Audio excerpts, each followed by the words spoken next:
നിങ്ങൾക്കില്ലാത്ത ശത്രുക്കളുണ്ടോ? ഇനി ഇവിടെ ഞാൻ മതി.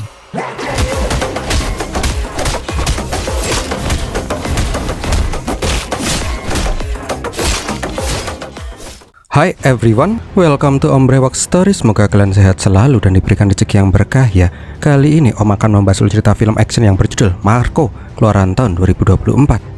Film ini mengisahkan seorang kakak yang ingin membalaskan dendam atas kematian adiknya yang dibunuh dengan cara direndam di air keras. Para pembunuh itu tidak sadar kalau mereka sudah membangunkan iblis yang sedang tertidur. Satu persatu orang yang membunuh adiknya dibantai dengan cara yang tidak dapat dibayangkan. Oh iya, ini saran nih ya, untuk kalian yang nontonnya bareng sama anak-anak di bawah umur, mendingan nontonnya sendiri aja. Saran sih. So, nggak usah pakai lama deh, langsung aja bemper Ombre Wax Story.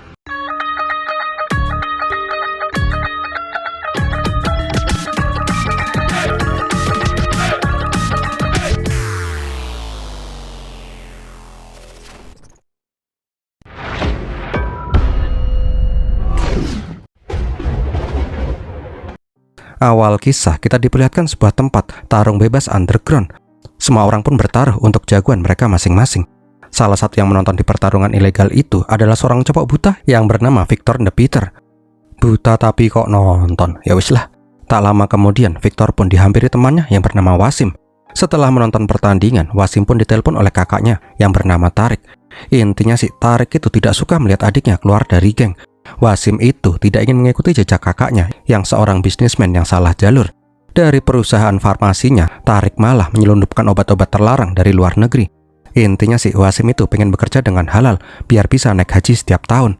Namun belum selesai Wasim bercerita, Wasim sudah dibunuh oleh orang tidak dikenal. Keesokan paginya, Victor pun disuruh reka adegan oleh polisi. Inspektur Asok pun bertanya apakah Victor itu mengenali para pembunuh-pembunuh itu. Walaupun buta, penciuman Victor itu sangat kuat. Bila dia bertemu lagi dengan pembunuh itu, dia bisa mengenalinya dengan bau khas pembunuh itu. Victor juga mengenali mobil yang dipakai pembunuh itu dari sentuhannya. Merek mobil itu Defender berwarna hitam. Karena tidak punya petunjuk lain, mau nggak mau, Asok pun meminta bantuan Victor untuk membantunya mencari pembunuhnya si Wasim. Siang harinya, Asok pun mendatangi rumahnya si Tarik. Tarik pun bingung, setaunya Wasim itu tidak memiliki musuh. Ketika Wasim lagi disolatin, tiba-tiba datanglah mobil Defender yang semalam. Nah, dikala itulah Victor pun langsung sadar kalau pembunuh Wasim datang ke sana dari aromanya. Sadar dia dalam bahaya, Victor pun langsung keluar. Tapi dia nggak sengaja menabrak mobil Defender. Karena ketakutan, Victor pun langsung menelpon pacarnya, Isa, untuk menjemputnya di rumahnya si Wasim. Menyadari kalau Victor mengenali dirinya, bos mafia yang bernama Russell Ishak pun langsung menculik si Victor. Singkat cerita, Victor pun dibawa ke sebuah pabrik bahan kimia. Di sana baru deh kita dikasih fakta yang sebenarnya. Russell itu mitra bisnisnya si Tarik. Karena Wasim berniat keluar dari geng, maka kakaknya itu meminta si Russell membunuh si Wasim. Awalnya si Russell itu tidak ingin mengganggu si Victor yang buta. Tapi karena Victor bisa mengenalinya, mau nggak mau Victor juga harus mati. Dengan kejamnya, Russell itu membanting si Victor ke kolam air keras, sehingga tubuhnya Victor pun langsung lebur tak berbentuk. Nah, di lain tempat diperlihatkan bos mafia yang bernama Tony Ishak, ayah dari Russell Ishak. Ketika dilaporin kalau misi yang dia berikan gagal, dengan kejamnya Tony membunuh anak buahnya sendiri. Nah, di bawah, setelah tahu kalau si Russell itu baru aja membunuh orang yang bernama Victor, Tony itu merasa amat marah. Ternyata Victor itu adalah adik dari salah satu bos mafia besar di sana. Bahkan secara hierarki, Tony itu masih di bawah kakaknya si Victor. Tony pun meminta tangan kanannya, Devaraj, untuk menghilangkan bukti. Gimana pun caranya, tubuh Victor itu tidak boleh dikenali. Namun beberapa hari kemudian, tubuhnya si Victor itu ditemukan ngambang di kali. Karena tubuhnya sudah hancur lebur tak berbentuk, polisi memutuskan untuk melakukan tes DNA. Dari hasil tes DNA itulah Victor pun berhasil dikenali. Polisi pun akhirnya memanggil pacarnya si Victor, si Isa. Ketika diinterogasi, Isa menjelaskan di hari Victor menghilang, dia sempat menelpon dengan ketakutan. Setelahnya, Victor pun hilang tanpa kabar. Dari informasi sedikit itulah, Inspektur Asok pun menyimpulkan kalau kematian Victor itu pasti berhubungan dengan kematiannya si Wasim. Kemungkinan besar pembunuh mereka itu sama. Asok pun meminta ajudannya untuk mengecek latar belakangnya si Victor. Malam harinya, Asok pun dapat laporan kalau Victor itu adalah adik mafia yang bernama George the Peter. Di titik ini, polisi mulai menarik benang merah. Mungkin saja ini perang antar geng mafia. Jika kasus ini tidak segera diselesaikan, polisi takut akan ada perang besar antar mafia yang bisa membahayakan warga sipil. Komandan polisi juga tahu kalau Victor dan George itu memiliki saudara angkat, orang yang terlahir sebagai iblis, yang tidak akan membiarkan siapapun yang menyakiti keluarganya hidup dengan bebas, Marco Junior. Saat ini diketahui kalau Marco itu sedang berada di Italia karena dikirim oleh George. Bila dia sampai di India sebelum kasus ini selesai, maka semua polisi harus mempersiapkan kemungkinan terburuk. Di lain tempat di rumah duka, diperlihatkan semua orang pun bersedih atas kematiannya si Victor. Mereka itu saling berdebat tentang kematian Victor. Apakah mereka itu harus mencari pembunuh itu sendiri atau membiarkan polisi yang bekerja? Di lantai atas, diperlihatkan George yang terduduk dengan marah. Dia itu masih tidak bisa menerima kematian adiknya yang sangat mengenaskan. Anak buah George bertanya, apakah pemakaman Victor itu bisa dilakukan? Apakah mereka itu harus menunggu Marco dulu atau tidak? Namun George meminta upacara pemakaman harus segera dilakukan. Jangan sampai Marco tahu dulu tentang kematiannya si Victor. Tapi Anwar berkata kalau Marco itu sudah tahu tentang kematiannya si Victor. Nah, di bawah anak-anak pun membicarakan tentang paman Marco. Ada yang bilang kalau paman Marco itu anjing penjaga. Ada juga yang bilang kalau dia adalah malaikat yang baik hati. Tapi Papu bilang kalau paman Marco itu adalah iblis berwujud manusia. Pernah nih suatu hari, George itu ditelepon oleh nomor tidak dikenal. Penculik itu bilang kalau dia telah menculik saudara dari si George. Rupanya si Victor itu diculik oleh rival bisnisnya si George. Penculik itu meminta tebusan yang sangat banyak kalau Victor tidak ingin disakiti. Mendengar itu, George yang panik langsung ingin mengecek keberadaannya si Victor. Tapi anehnya, Victor itu malah lagi asik duduk santai di taman. Rupanya para penculik itu salah mengira Victor dan Marco. Nah, di lain tempat diperlihatkan markas penculik yang sudah porak-poranda. Aduh, tangan. Di saat itu juga ada mobil yang goyang. Ketika dicek, Marco itu sedang membunuh anjing-anjing penjaga dengan sangat kejam.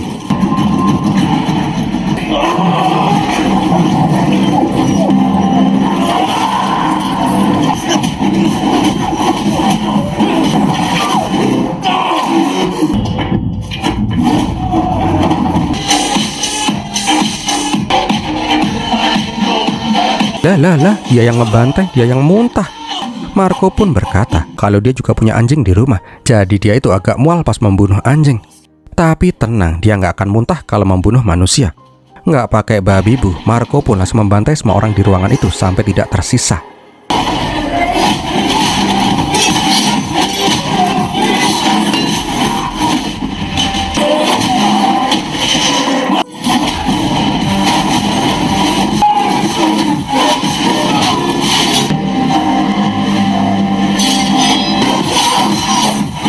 Itulah Marco, iblis tanpa belas ampun yang turun ke bumi. Tak lama kemudian, seluruh keluarga pun membahas tentang si Marco. Sebagian keluarga tidak suka dengan tingkah laku Marco yang seperti iblis. Karena Marco lah mereka jadi memiliki banyak musuh. Dia itu cuma anak pungut yang tidak memiliki hubungan darah dengan mereka. Kenapa juga mereka harus menampung orang barbar seperti dia? Tapi dari semua keluarga, hanya George dan si Victor yang sangat menyayangi si Marco. Ayahnya si George lah yang memungut Marco dari jalanan. Sejak kecil, Marco sudah menjadi adik dan kakak untuk George dan si Victor. Namun Marco itu sama sekali tidak peduli dengan omongan keluarga besarnya.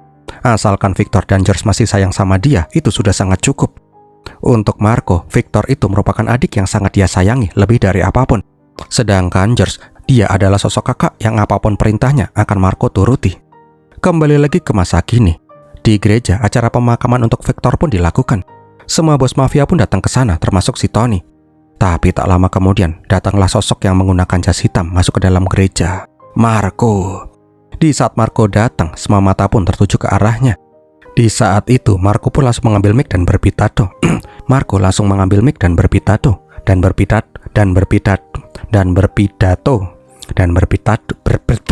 Berpidato. Siapapun yang membunuh si Victor, maka orang itu juga akan mati dengan cara yang lebih kejam daripada kematiannya si Victor. Nah, di rumah, Marco pun langsung dimarahin oleh si George. Apa-apaan di gereja bilang akan membalas dendam atas kematiannya si Victor. Yang seharusnya marah adalah si George. Dia akan mencari cara untuk membalas kematiannya si Victor. Tapi untuk kali ini, Marco tidak mau mengikuti perintah kakaknya. Marco sadar dia itu cuma seorang anak angkat. Tapi rasa sayangnya ke Victor lebih besar dari siapapun di rumah ini. Marco juga tidak ingin membahayakan keluarga De Peter. Biarlah dia menjadi tumbal bila terjadi sesuatu. Nah, di saat itu Marco mengenang kebersamaannya bersama si Victor dan anggota keluarga yang lain. Marco pun berjanji dia akan membuat menderita siapapun yang berani mengusik keluarganya. Sampai suatu hari, Papu melihat paman Marco yang terlihat sangat marah. Papu yang merupakan keponakan yang paling dekat dengan si Marco meminta paman Marco untuk tidak bersedih lagi. Dikala itu Anwar pun bertanya ke Marco apakah mereka akan terus memburu pembunuhnya si Victor dengan resiko akan membahayakan seluruh anggota keluarga. Tapi keputusan Marco sudah bulat. Di siang itu diadakan rapat mafia. George sebagai pemimpin pun bertanya kenapa Tony belum datang. Namun tiba-tiba Tony datang dan bilang dia ikut prihatin atas meninggalnya si Victor.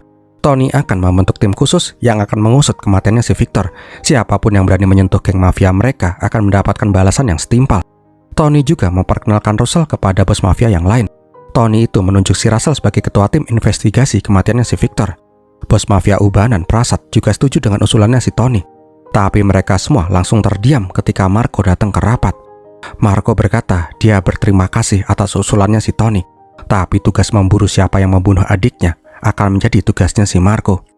Ketua mafia di sini cukup duduk manis. Ngerasa ini bocah kemarin sore tengil banget, ada petinggi geng yang emosi. Tapi hasilnya gimana? Tuh orang pun langsung puyeng karena dijedot-jedotin sama si Marco.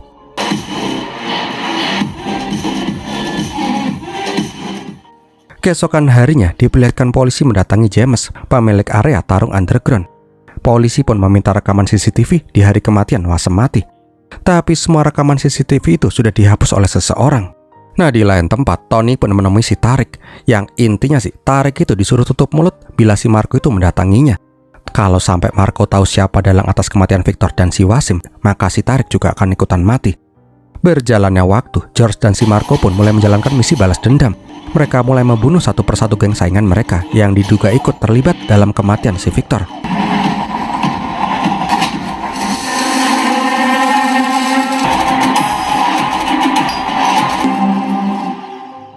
Sampai di titik Marco mendatangi Inspektur Asok.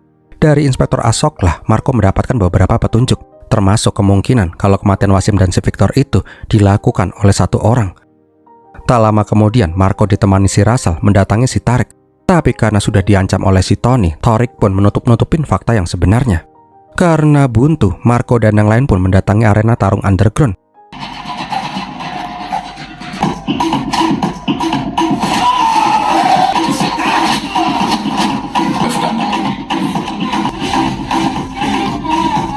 Melihat si Marco, James yang bangka itu malah menantang si Marco untuk adu gelut kalau si Marco itu pengen informasi darinya. Lah, iblis lepas ditantang berantem, cok. Hasilnya gimana? Ya lihat diri aja lah.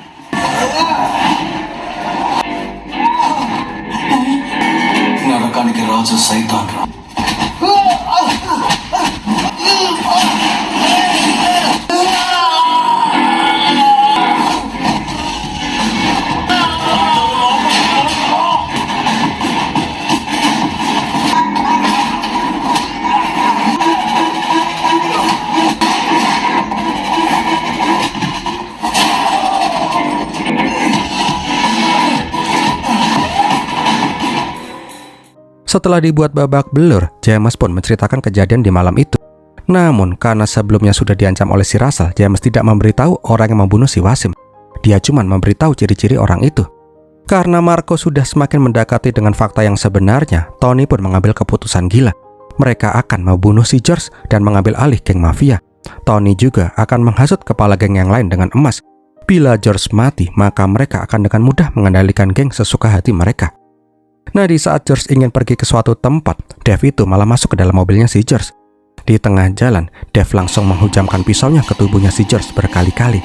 Karena panik, Dave pun langsung kabur. Tak lama kemudian di rumah sakit, Marco datang untuk melihat keadaan kakaknya. Rupanya George itu berhasil selamat, bahkan operasinya berhasil dan dia pun lepas dari masa kritis. Tony yang melihat si Marco berpura-pura ikutan prihatin. Dia juga ngasih tahu kalau orang yang berkhianat dan menusuk George itu adalah Dave Farage. Tony berjanji akan mencari orang itu dan membunuhnya dengan sangat kejam. Nah, pas Tony masuk ke mobilnya, dia pun langsung ngamuk ke Dave. Disuruh membunuh si George saja nggak becus. Karena sekarang situasi malah menyudutkan mereka, Tony menyuruh si Dave untuk bersembunyi dulu sementara waktu sampai George dan si Marco itu mati.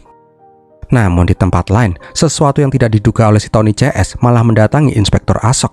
Ada seorang vlog YouTuber yang nggak sengaja ada di TKP pembunuhannya si Wasim. Dia pun merekam kejadian itu dengan kameranya. Setelah mendapatkan bukti rekaman kalau si Russell lah yang membunuh si Wasim, Asok langsung melaporkan hal itu ke komandannya. Asok meminta surat perintah penangkapan Russell atas pembunuhannya si Wasim. Namun setelah Asok pergi, komandannya itu malah membuang bukti ke tong sampah. Rupanya si Tony sudah menyogok sampai ke tubuh ke kepolisian. Malam harinya, Asok pun langsung dibunuh oleh si Pratap. Begitu juga dengan YouTuber yang kemarin merekam kejadian malam itu. Russell membunuhnya dengan sangat kejam. Nah, di lain tempat, Marco didatangi oleh Maria, tunangannya si Marco. Maria ingin bertanya, sebenarnya hubungan mereka itu seperti apa. Walaupun mereka sudah bertunangan, tapi Marco itu tidak pernah memperdulikan si Maria. Yang ada di pikirannya si Marco hanya balas dendam. Maria bilang walaupun seluruh keluarga membenci si Marco, tapi Maria tuh percaya kalau Marco itu bukan orang seperti yang selalu mereka bicarakan. Tapi kali ini Marco sudah terlalu jauh. Karena hal itulah Maria memutuskan untuk mengembalikan cincin pertunangannya. Bukannya mengejar si Maria, Marco malah tidak merespon sama sekali atas apa yang baru saja dia alami. Beberapa hari kemudian, dokter rumah sakit pun memberikan rekaman kejadian di TKP. Rupanya sebelum mati dibunuh, Asok sempat memberikan file video itu ke dokter yang dia percaya. Setelah melihat video itu, George pun langsung kaget karena orang yang selama ini mereka cari ternyata ada di dalam geng mafianya sendiri. Nggak pakai lama, George pun langsung menelpon si Marco dan memberitahu kalau yang membunuh Victor itu adalah si Russell. Sialnya, Marco lagi bersama si Russell di saat itu. Tak pelak, Marco pun langsung dibekap sampai tuh mobil geal-geal. Di kala itu, Russell juga menunjukkan rekaman Victor yang melebur ketika dicemplungin ke kolam air keras. Singkat cerita, Marco dan si Anwar akan dieksekusi di hutan itu. Sebelum dibunuh, Marco disiksa habis-habisan. Sebelum lanjut, Om kasih peringatan dulu nih ya. Siapin mental kalian dulu deh, kalau kalian gak kuat mental. Oke, lanjut ya. Dengan membawa gergaji mesin, Russell berniat memenggal kepala si Marco. Tapi tidak terlihat ketakutan sama sekali di wajahnya si Marco. Gak suka dengan pandangannya si Marco itu, Russell memerintahkan memotong tangan si Anwar terlebih dahulu.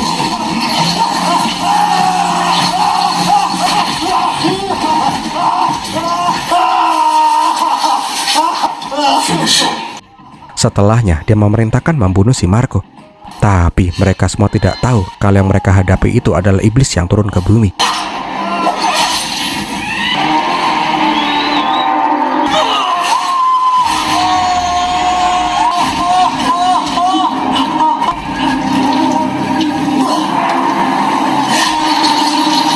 Dengan pisau di mulutnya, Marco membunuh setiap orang di sana. Dalah, lihat diri aja ya, berantem masa iya Om ceritain.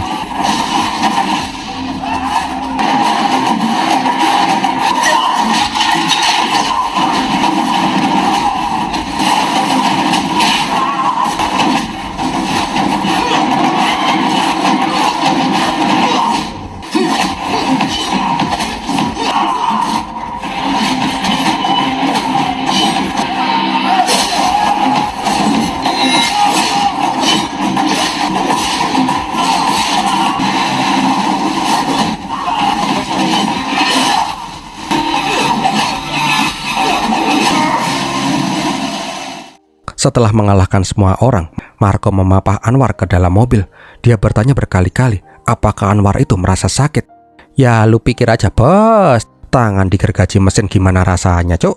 Melihat penderitaannya si Anwar, Marco pun kembali keluar. Dengan gergaji mesin itu, dia membunuh dan memutilasi semua anak buah si Russell sampai habis. Di saat ingin membunuh si Russell berteriak, "Victor! Anak Victor ada di tanganku!" Ternyata Isha, pacarnya si Victor itu, sedang mengandung anaknya si Victor. Di kala itu, Tony pun video call dan berkata, bila Marco ingin Isha dan janin di perutnya itu selamat, Marco harus menyerah. Sore harinya, diadakan rapat keluarga. Sebagian besar dari mereka tidak peduli dengan si Isha. Belum tentu itu anak dari si Victor. Tapi George dan istrinya bersikeras kalau mereka itu harus menyelamatkan si Isha. Nah, di saat itu, Marco pun berkata, dia akan menghancurkan siapapun yang mengganggu keluarga mereka. Sekarang Isha sudah menjadi keluarga mereka dan menjadi tanggung jawabnya si Marco menyelamatkan si Isha. Beberapa waktu kemudian, Marco pun mendatangi Maria yang sedang berdoa di gereja. Maria pun berkata mereka itu sudah tidak memiliki hubungan lagi. Apapun yang akan dilakukan si Marco, Maria sudah tidak peduli lagi. Niat kedatangan Marco itu ingin meluruskan setelah orang yang membunuh Victor mati. Marco berjanji akan mencurahkan seluruh hidupnya ke Maria. Nah, sebelum lanjut, Om terima kasih dulu nih buat Kak Vika Leong 6066 dari Hong Kong yang udah ngirimin Om super thanks ya. Makasih juga udah menikmatin konten-kontennya Om. Kalau ada yang mau traktir Om sego kucing, bisa juga dengan super thanks ya. Semoga rezeki kakak-kakak dimudahkan ya. Terima kasih. Nah, di tengah hutan diperlihatkan si Devras lagi ewek-ewek teralala, tapi seketika suasana menjadi mencekam. Cilebak. Setelah diculik, Devras pun langsung dibawa ke sebuah kontainer. Marco bertanya di mana Tony menyembunyikan si Isha. Karena ini orang nggak mau buka mulut, Marco pun menyalakan gas karbon dioksida dan menaruh HP-nya. Kalau Devras mau selamat, kasih tahu lokasi si Isha. Nggak mau mati kehabisan napas. Akhirnya Devras pun memberitahu kalau Isha itu disembunyikan di villa milik si Tony. Setelahnya, kontainer itu pun langsung meledak, berkeping-keping itu orang. Nggak pakai mikir, Marco pun langsung mendatangi lokasinya Isha disekap. Oke, setelah siapin mental, langsung aja berantem barbar.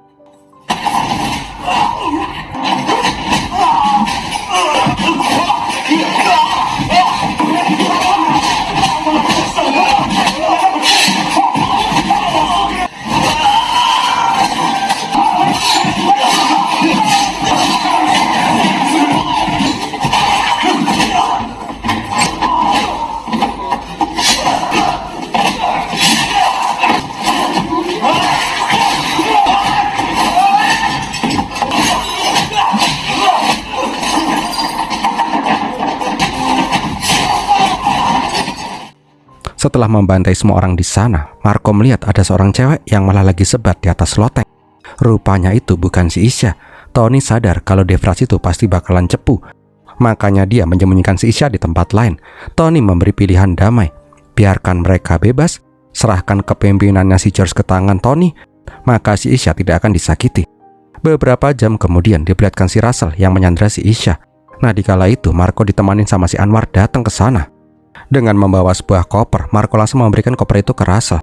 Namun pas membuka tuh koper, semua orang pun langsung pada ketakutan.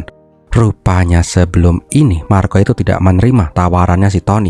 Dia pun langsung memotong lengannya si Tony dan menyandranya di suatu tempat. Marco juga bilang kalau Tony itu belum mati, tapi dalam kondisi kritis karena kehilangan banyak darah. Marco ngasih tawaran, bebaskan si Isha, maka Marco akan ngasih lokasi Tony disekap. Nggak mau bapaknya kenapa-napa, Russell pun membebaskan si Isha. Setelah mendapatkan lokasinya si Tony, sambil ngelus-ngelus jari bapaknya, Russell pun langsung cus. Singkat cerita, di sebuah gudang terlihat si Tony yang sudah diikat di sebuah kursi. Ketika mau membuka tuh pintu, Tony ngasih kode jangan buka itu pintu. Rupanya di atas kepala si Tony ada air keras dan di depannya ada senapan. Nggak mau bapaknya koit, Russell pun memecahkan jendela. Dengan hati-hati, mereka membuka semua jebakan yang ditaruh sama si Marco. Tapi sialnya, jebakannya bukan hanya dua itu. Di bawah kursinya si Tony ada bom yang sudah ditanam. Sadar ada bom di situ, Russell dan yang lain pun langsung kabur, menyisakan si Tony yang tubuh bagian bawahnya hancur lebur berkeping-keping. Tahu kalau Tony mati dibunuh oleh si Marco, George pun meminta semua orang untuk bersiaga. Pasti Russell itu akan membalas dendam atas kematian ayahnya. Tak lama berselang, George pun membunuh si Torik dengan cara digelantungin tetapi pakai leher. Keesokan harinya, Russell pun mendatangi sebuah tempat jagal daging. Russell itu ingin menemui kakak tirinya yang bernama Cyrus. Sejak kecil, Cyrus itu memang sudah berpisah dengan ayah dan adik tirinya. Tahu ayah mereka telah mati dibunuh oleh si Marco, Cyrus itu terlihat sangat emosi. Bangke, itu yang dibacokin daging orang dong. Wah, ini bakal ada pertempuran hebat, iblis versus iblis. Di saat yang bersamaan diperlihatkan si Marco dan si Maria. Maria meminta si Marco menyudahi semua balas dendam ini. Lebih baik mereka menikah dan hidup dengan damai. Tapi Marco sadar setelah apa yang dia perbuat, tidak akan ada kata damai sebelum semua orang yang mengganggu keluarga mereka itu mati. Nah, di luar kamar, Marco ditemui oleh si Isha. Isha sangat berterima kasih ke Marco. Isha juga memberikan sebuah kotak jas yang seharusnya diberikan langsung oleh si Victor ke Marco sebagai hadiah bila Marco pulang ke India lagi. Namun sekarang semua cuma kenangan. Nah, di sisi lain diperlihatkan si Cyrus yang mendatangi rumah duka. Cyrus bertanya siapa saja anggota keluarga De Peter. Russell pun menjelaskan, orang yang membunuh ayah, Marco, kakaknya, George, dan ada beberapa anak dan orang tua di sana. Mendengar itu, Cyrus pun berjanji dia akan membunuh setiap orang yang disebutkan oleh Russell tadi. Beberapa hari kemudian, Isha pun mengalami kontraksi. Ketika Isha hendak dibawa ke rumah sakit, George pun melarang. Akan sangat berbahaya membawa si Isha keluar di situasi seperti saat ini. George akan memanggil dokter agar Isha melahirkan di rumah ini. Malam harinya, ketika si Isha proses melahirkan, tiba-tiba lampu padam. George sadar benar kalau Russell pasti menyerang.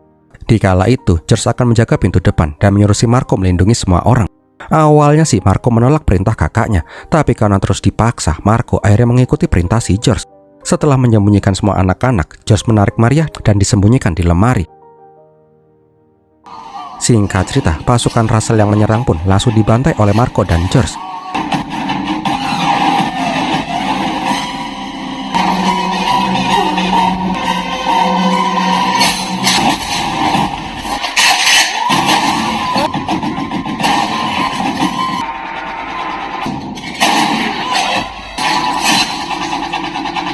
Sadar pasukan pertama sudah pada mati, Cyrus pun langsung mengambil senapannya dan menembaki rumah itu.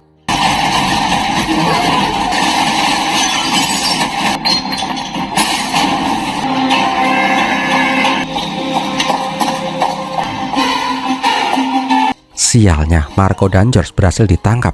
Tapi nggak semudah itu Ferguson. Marco berhasil melawan.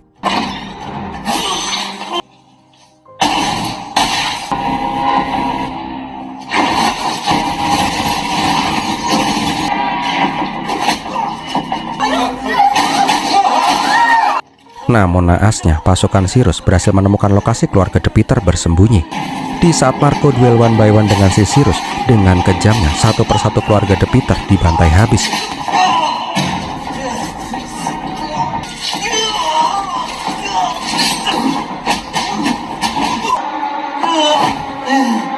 Bahkan Russell tidak membiarkan anak-anak sekalipun. Papu yang masih kecil dibunuh dengan cara dihantam tabung gas berkali-kali. BTW, ini sorry loh ya, om sensor sana sini. Kalau nggak om sensor, pasti bakalan banyak orang yang nggak doyan makan.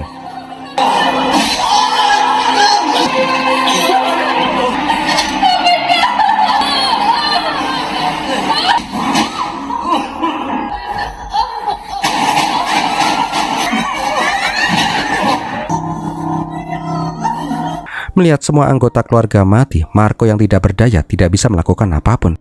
Bahkan Marco itu harus melihat kakak iparnya disobek pipinya karena Cyrus ingin melihat dia tersenyum.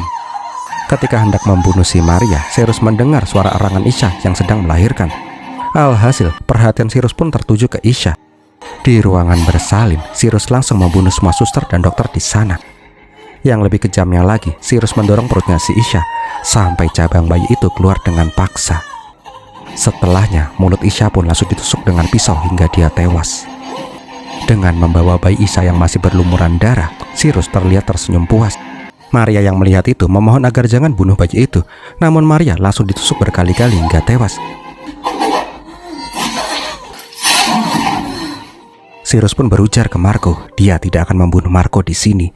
Cyrus ingin Marco merasakan rasa sakit kehilangan orang-orang yang dia sayangi. Setelah Cyrus dan yang lain pergi, di akhir hidupnya Maria pun berkata kalau dia selalu mencintai si Marco.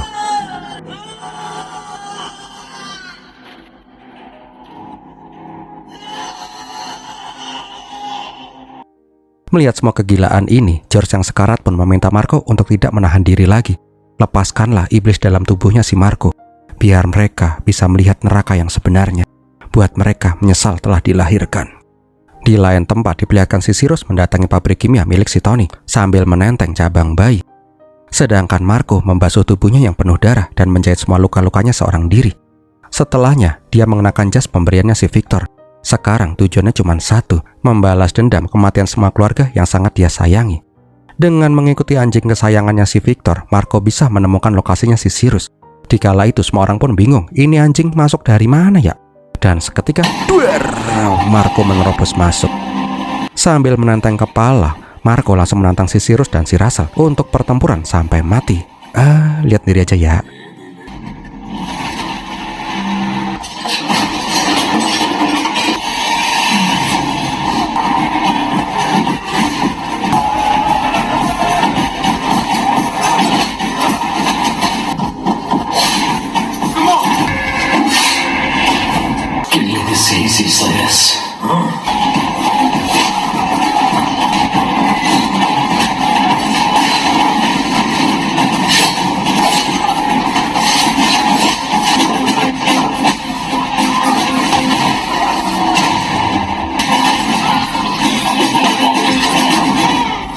Dikala Marco sudah menggila, Cyrus menunjuk ke arah bayinya si Isha yang ditaruh Marco di sebelah kolam air keras. Gara-gara itu jugalah perhatian Marco pun jadi teralihkan. Namun Marco itu tidak mau menyerah begitu saja. Seketika dia berubah menjadi Hulk dan membantai semua orang di sana menggunakan machine gun.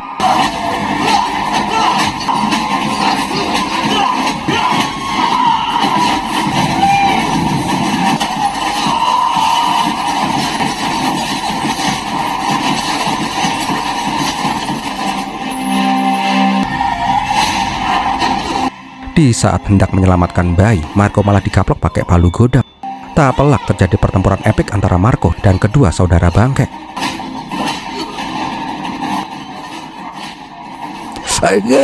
Itu jarinya bikin ngilu.